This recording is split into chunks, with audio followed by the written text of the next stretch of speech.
हाय, good morning सगळ्यांना. आता सकाळीच मस्त आईकडून नाश्ता आलेला होता. आई काही केलं की देतेच पाठवून. त्याच्यानंतर मग मला दुपारचं जेवण वगैरे करायचं होतं. तर मी म्हटलं चला आज चटणी करूया. तर ही चटणी मी नेटवरती बघितली होती आणि खूप छान मला मला खूप आवडली. ती मी एकदा केली होती. तर घरी पण सगळ्यांना आवडली. म्हटलं चला परत करूया. आणि बाकी काही नाही, जास्त म्हणजे सामान नाही आहे, घरचंच सामान आहे. आणि अशी चटणी तर गावी आठवते, पाट्यावरची वगैरे आपण वाटलेली जी असते ती. ते इथे पाटा तर नाही आहे, तर मिक्सरला वाटायची होती आणि थोडीशी जाडसर ठेवायची होती. तर म्हणजे थोडंसंच सामान होतं. 2 म्हणजे 2 कांदे कापून घेतले होते, खोबरा घेतला होता थोडंसं. त्याच्यानंतर लसूण, शेंगदाणे हे सगळं भाजून घ्यायचं होतं. थोडेसे तीळ घ्यायचे होते, थोडे तीळ भाजून घ्यायचे होते, ते पण सगळं मिक्स करायचं होतं. त्याच्यानंतर 2 चमचे मसाला, मीठ, बाकी काही घ्यायचं नव्हतं. मस्त अशी मिक्सरला जाडसर बारीक जाड अशी ठेवायची होती, एकदम बारीक करायची नव्हती. लसूण पण पाकळ्या न काढता घ्यायच्या होत्या. खूप छान टेस्टी होते ही चटणी.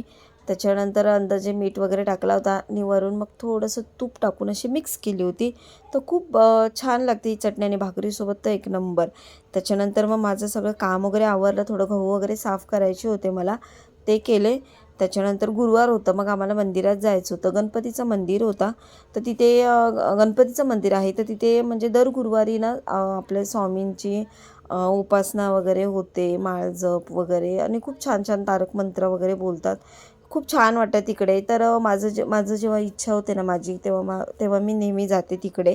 खूप मस्त वाटतं गेल्यानंतर आणि खूप बायका वगैरे येतात, छान वाटतं. तर आजचा दिवस खरंच खूप छान गेला होता. थोडी कामं वगैरे पण पटकन झाली होती. त्याच्यानंतर मी मंदिरात वगैरे गेली होती आणि थोडंसं सामान वगैरे घ्यायचं होतं, भाजी फळं वगैरे ते सगळं घेतलं वगैरे. घरी आली आणि दक्षिण आईस्क्रीम आणलं होतं. एवढ्या थंडीत पण आईस्क्रीम खायचा मूड झालं होता. तर मग आईस्क्रीम वगैरे खाल्लं.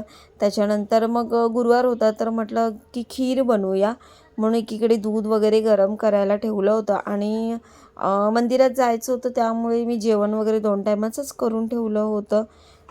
त्यामुळे जेवण वगैरे झालं होतं, तर म्हटलं आता खीर करूया आणि नैवेद्य दाखवूया.